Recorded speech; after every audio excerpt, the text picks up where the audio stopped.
আপনার মাকে নিয়ে যেতে পারেন রাতুল সাহেব। আসলে আমরা সরি, আজ আমার মাকে হসপিটাল থেকে ছেড়ে দিচ্ছে। খবরটা শুনে আমার খুশি হওয়ার কথা, কিন্তু আমি খুশি হতে পারছি না। পারবো কি করে? এ তো সুস্থ হয় ছাড়া নয়, পরাজিত হয়ে ছাড়া। আমি মায়ের চেহারার দিকে চেয়ে চোখের পানি ফেলে যাচ্ছি। ডাক্তার তখন বলল, আপনি একটু আমার সাথে চেম্বারে আসুন, তারপর দুজনে চলে আসি। ডাক্তার আমাকে তার চেম্বারে ডেকে বসিয়ে বললেন, রাতুল সাহেব, কথাটা বলতে খুব কষ্ট হচ্ছে, আমরা অত্যন্ত দুঃখিত। চিকিৎসা বিজ্ঞানের এত উন্নতি হওয়ার পরও আজ আমরা কিছুই করতে পারছি না। আমি তখন বললাম, যদি মাকে বিদেশে কোথাও নিয়ে যাই সে আপনি নিতে পারেন, কিন্তু কিচ্ছু হবে না। শুধু শুধু বিদেশের মাটিতে দৌড়াদৌড়ি করবেন। আর কোনো আশা থাকলে আমি বলতাম। কথাটা বলতে বুকের মাঝে কেমন বেঁধে যাচ্ছিল। কতদিন টিকবে মা? দেখুন, নিশ্চিত করে তো বলা যায় না। আমাদের ধারণা 30 দিনের বেশি টিকবে না, বাকিটা আল্লাহ ভালো জানে। আমি কিছুই বললাম না, শুধু অসহায় হয়ে ডাক্তারের দিকে তাকিয়ে রইলাম। বুকের মধ্যে হু হু করে কান্না পাচ্ছিল। আপনার অবস্থা আমি বুঝি রাতুল সাহেব, এক কাজ করুন, মাকে নিয়ে যান, যা খেতে চাই খাওয়ান, আত্মীয় স্বজনদের সাথে দেখা করান, শেষ সময়টা আনন্দে কাটুক। আমার কাঁধে আলতো করে চাপ দিয়ে উনি বেরিয়ে গেলেন। আমার চাপা কান্না পাচ্ছে, বুকটা ফেটে যাবে মনে হয়। আমি মায়ের কাছে গিয়ে মাকে সোজা করে বসিয়ে বললাম, মা চলো আমরা বাড়ি যাই, তোমাকে ডিসচার্জ করেছে। মা মুচকি হেসে বললেন, আমি সুস্থ হয়ে গেছি না রে। আমি মায়ের দিকে তাকাতে পারছি না, অন্যদিকে তাকিয়ে বললাম, হ্যাঁ মা, তুমি একদম ফিট। আমি তো বলেছিলাম আমার কিছুই হয়নি, মাঝে মাঝে একটু ব্যথা করে, দুটো ব্যথার ওষুধ খেলেই সেরে যাবে। তুই জোর করে এখানে ফেলে রাখলি। এরা কি সব যন্ত্রপাতি দিয়ে ঘাটাঘাটি করলো। আমি খুব কষ্টে মুখে হাসি ধরে রাখার চেষ্টা করছি, মনে হয় ঠিক মতো পারছি না, বারবার হাসি হারিয়ে যায়। একজন নার্স এসে মায়ের জিনিসপত্র সব গুছিয়ে দিল, যা যা বাড়ি থেকে এনেছিলাম সব। নার্সকে মাথায় হাত বুলিয়ে মা বলল, যাই রে মা, ভালো থেকো, আমাদের বাড়িতে বেড়াতে এসো কেমন। আমি তো এখন সুস্থ হয়ে গেছি, অনেক বড় হও মা। নার্সটা আমার দিকে তাকিয়ে একটা শুকনো হাসি দিল। মাকে নিয়ে হসপিটাল থেকে বের হয়ে গেলাম। হসপিটাল থেকে বের হয়ে মাকে জিজ্ঞাসা করলাম, আজই বাড়ি যাবে নাকি ঢাকা শহরটা ঘুরে দেখবে?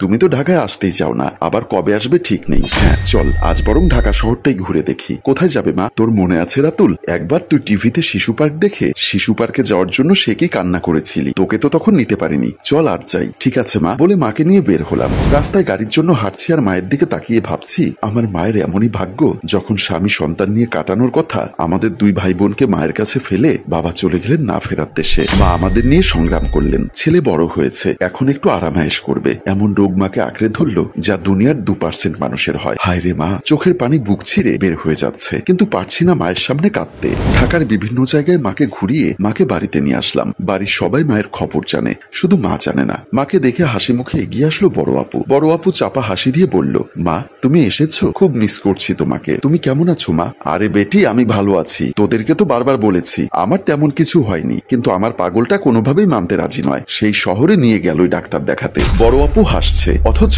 এই হাসিতে কোনো প্রাণ নেই। দেখেই বোঝা যায় কত কষ্ট করে কান্না চাপিয়ে রাখছে। মা বড় আপুকে আবার বলল, কিরে জ্যোৎস্না, তুই না চলে গেছিলি, আবার চলে এসেছিস? মা তুমি সুস্থ হয়ে বাড়ি ফিরেছো, এমন খুশির দিন আমি আসবো না তা কি হয় বলো? বড় আপু অন্যদিকে তাকিয়ে চোখ মুছলো। ভালোই করেছিস মা। বড় আপু মাকে ধরে ঘরে নিয়ে গেল। গ্রামের এই বাড়িটা কিছু করতে চাচ্ছিলাম না। আমার ইচ্ছা ছিল মাকে নিয়ে শহরেই থাকবো, কিন্তু মা কিছুতেই এই বাড়ি ছেড়ে যেতে রাজি হলো না। কি আর করার, মা এখানেই রয়ে গেল। শহরে গেলেও 2-1 দিন থেকেই হাঁপিয়ে উঠত। বড় মামা এলেন সন্ধ্যায় এক গাদা বাজার নিয়ে। বাজারের ব্যাগগুলো টেবিলে রেখে মাকে জড়িয়ে ধরে কাঁদতে শুরু করলেন। মা বলছে, কি রে অমন করে কাঁদছিস কেন? আমি তো এখন সুস্থ। মামা চোখ মুছতে মুছতে বললেন, খুশিতে কাঁদছি রে বুবু। তুই এত সব বাজার এনেছিস কেন? কতদিন তোমার হাতে রান্না খাই না বুবু, তোমার হাতে পিঠা খেতে খুব ইচ্ছা করছিল। ও তাহলে আমি এক্ষুনি যাচ্ছি, আমি আর বড় মেয়ে একসাথে বানাবো। মা উঠে চলে গেল। মা রাতের বেলা বড় আপার সাথে হাসি খুশিতে পিঠা বানাতে শুরু করলেন। সেই পিঠার বানানো শেষ হলো না। কিছুক্ষণ পরে ব্যথায় কেমন করতে লাগলেন। বড় আপা তাড়াতাড়ি ধরে চিৎকার দিয়ে মাকে রুমের দিকে নিয়ে যায়। মাকে ব্যথার ওষুধ খাইয়ে ঘুমিয়ে দিলাম। কত যে খারাপ লাগছে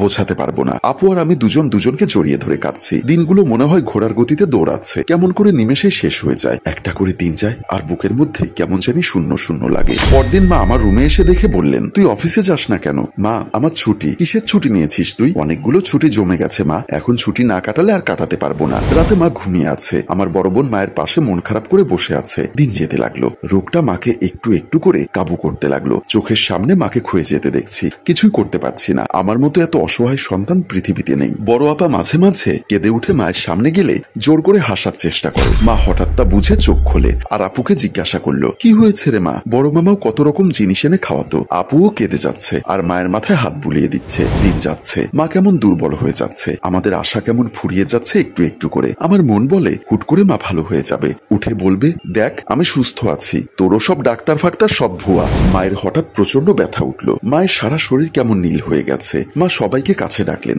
বড় আপা এসছে, মায়ের কাছে হাউমাউ করে কাঁদছে। আমি পাশে বসে আছি, আমার প্রচন্ড কান্না পাচ্ছে। আমার মনে হচ্ছে আমার মা আর থাকবে না, এটাই বোধহয় মায়ের শেষ কথা। বড় মামা কেঁদে কেঁদে বলছে, কি হয়েছে বুবু? মায়ের কথা বলতে খুব কষ্ট হচ্ছে, জোর করে শ্বাস নিচ্ছে। খুব কষ্ট করে মা আমার মাথায় হাত রেখে বলল, আমি খুব খুশি হয়েছি। আমার কি যে ভালো লাগছে, আমার আপন মানুষগুলো আমায় এত ভালোবাসে, আমাকে মরতে দিতে চায় না। বাবারে, মানুষ তো চিরদিন বেঁচে থাকে না। মার কথা বলতে পারলো না, কেমন ছটফট করতে লাগলো, চোখ বড় বড় হয়ে গেল। একটা সময় আমার মা ঘুমিয়ে পড়লো। সে ঘুম আর ভাঙলো না, সবাই মাকে ধরে কান্না করেই যাচ্ছে, বুক চিরে বের হয়ে যাচ্ছে। আমি অপলোকে মায়ের দিকে তাকিয়ে আছি। অফিস থেকে 30 দিনের ছুটি নিয়েছিলাম, 15 দিনের ছুটি রয়েই গেল।